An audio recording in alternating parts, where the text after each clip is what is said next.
वैसे तो बाबा कहने पर भगवा रंग का चोला पहने, माथे पर तिलक लगाए, हाथों में कमंडल त्रिशूल लिए और कंधे पर झोला टांगे एक छवि आंखों के सामने आ जाती है। लेकिन महाकुंभ में पहुंचे ये बाबा दूसरे बाबाओं से जरा अलग हैं। इनके हाथों में गंगा जल के बजाय ट्राइपॉड है, जिसे पकड़े डिजिटल बाबा चारों ओर घूम रहे हैं और ब्लॉगिंग करते हुए महाकुंभ मेला की झलक अपने फैंस को दिखा रहे हैं।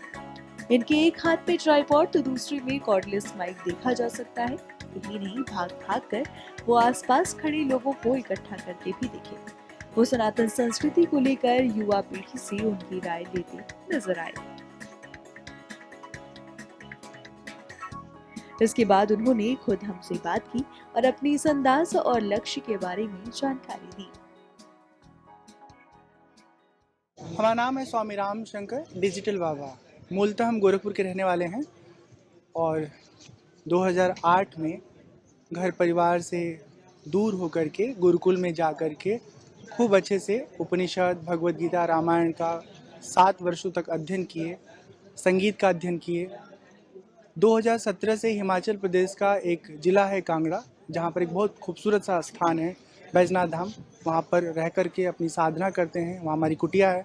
तो कोशिश होती है कि आध्यात्मिक धरातल पर जो हमको अनुभव प्राप्त हो रहा है, उस अनुभव को उन जगहों पर जाके बांटे जहाँ पर युवा पीढ़ी उपलब्ध मिलती है, हमारी बातों को समझ पाए, सुन पाए और उसे अपना कर अपनी ज़िंदगी को बेहतर जी पाए।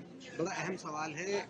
आपने बताया कि लोग आपको डिजिटल बाबा के नाम से जानते हैं। यहाँ पर भी हमने देखा कि इस तरह से तमाम लोगों से आपने युवाओं से मुलाकात करी, उनसे बातचीत करी, उनको धर्म की विषय पर उनसे चर्चा की। बड़ी अच्छी चीज़ है। इस बार जो कुंभ है वो भी डिजिटल कुंभ है और डिजिटल कुंभ में डिजिटल बाबा का आगमन हुआ है, तो कैसे चीज़ें रहने वाली? ये बहुत बहुत अच्छी बात है कि जो कुछ भी गंगा के किनारे कुंभ मेला में हो रहा है, उसे मीडिया जगत के द्वारा, हमारे जैसे लोगों के द्वारा उन लोगों को भी देखने का अवसर प्राप्त होगा जो दूर दराज में किन्हीं कारणों से नहीं आ पा रहे। और सबसे अच्छी बात है कि ये कुंभ सोशल मीडिया के हर दूसरे तीसरे पोस्ट में आपको फीड में नज़र आ रहा है।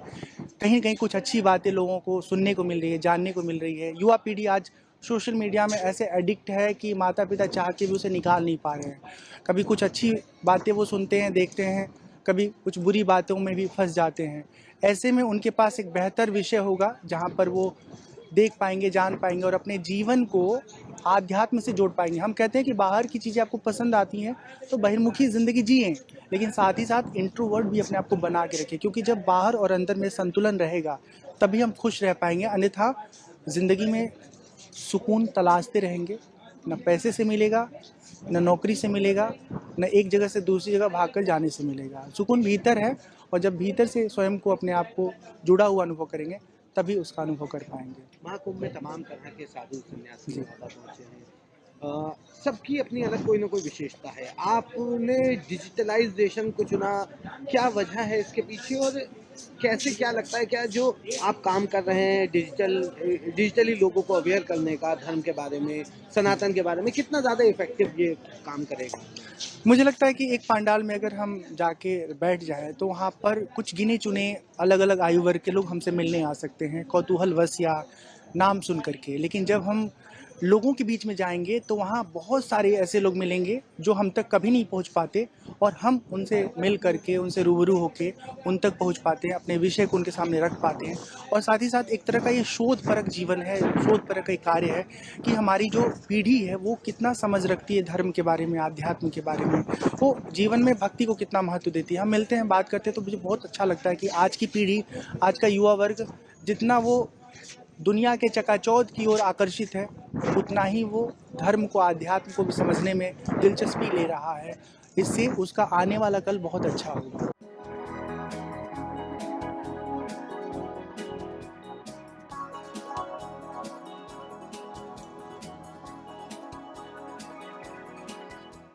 हमसे जुड़े रहने के लिए हमारे YouTube चैनल को सब्सक्राइब करें और नई वीडियो की नोटिफिकेशन के लिए बेल आइकॉन को दबाएं।